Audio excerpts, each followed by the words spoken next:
Thank you, Mr. Chairman, and thank you to our panelist, in particular, Mr. DeMarco, for being here and for lasting this long. I just have a few questions, mostly follow-up to some of the testimony that I've heard this morning.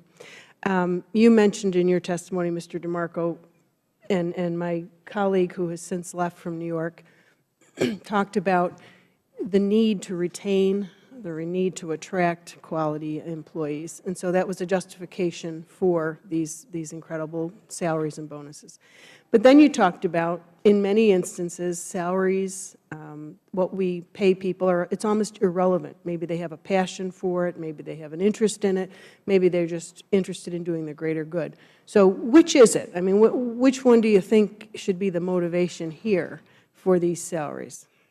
I believe those motivations are personal, and I think that what I'm looking at in terms of overseeing 2 companies with 12,000 people is I've got to be concerned about that most of those people are concerned about what their compensation is. The one other difference here that I think makes this sort of not such a clean this or that is that to work at Fannie Mae or Freddie Mac today leaves the employees, whether they're an executive or they're a secretary, with the fundamental risk of, I don't know how long this company is going to be around, and I don't know what I'm working for long term. And I think that that is also a very tricky thing for us as conservatives, tricky for the 2 CEOs in trying to encourage people to stay engaged at their companies. Well, and I would agree with that, except for Fannie and Freddie have the ability, and now we're talking about third-quarter losses, and they've now gone back to the Treasury and made huge requests for additional money. So that, right.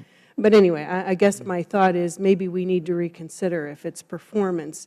These third-quarter losses should be of concern to everyone, and in particular the American taxpayer. Right. Congresswoman, I certainly agree with that. And if I may, I mean, I would say that, and this is in my written statement, that we are, for next year, certainly looking again at the corporate scorecards, and we're looking at, the condition of the company as well as, the gradual shrinkage taking place at the company. And I've made clear we're trying to reduce compensation. Every time a position comes open, we're making serious effort to be filling it at a lower compensation. Okay. Speaking of the corporate scorecards, I mean, you mentioned earlier, you assess performance. What do you base that corporate scorecard on? Is that based on the HAMP program? That's only one component, and HAMP is reflective of doing loan modifications generally, which is a critical loss mitigation activity taking place at Fannie and Freddie for the benefit of not just helping homeowners that are troubled in their mortgages, but also to reduce losses to the taxpayer on troubled mortgages. So I believe that's an important element for us to be assessing. I'm sure, though, you're aware of the issues with the HAMP program, that it's a failed program, and maybe that isn't what we should be basing the standard on. Well, if I may, what the Inspector General has brought out about that HAMP program. Yes, Congresswoman, I'm aware that there's a lot of concern and criticism of the HAMP program, and certainly the number of HAMP modifications is not what the administration projected it initially would be.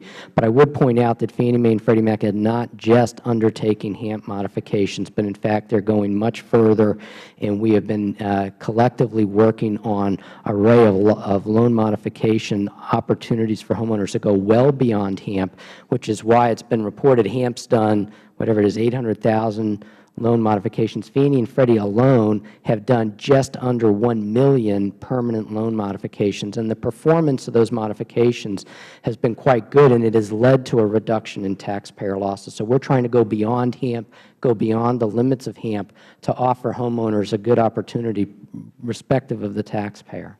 And I would respectfully request that you provide, there must be a standard, compilations of all of these standards that you're using, and if you could submit that to the committee, I would appreciate that. Certainly, Congressman, would be glad to do that. In my few seconds that are left, many would argue that the housing market was the primary reason that there was such a financial crisis in 2008.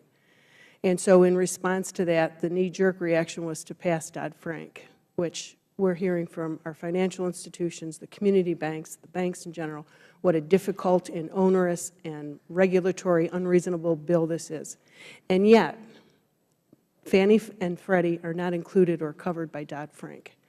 Probably one of the biggest reasons that this whole crisis occurred was the housing market. Can anyone on the panel explain that to me? Why was Fannie and Freddie left out of the Dodd-Frank bill?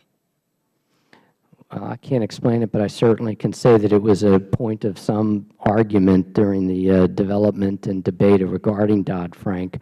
I believe the administration and the leadership that was pushing the Dodd-Frank legislation through felt like that the housing market was too unstable and that they wanted a different vehicle to focus on housing finance. I say that not to be for it or against it, just to say that there were certainly plenty in Congress that wanted to see Fannie and Freddie be part of the legislation. That's not how the legislative process worked out.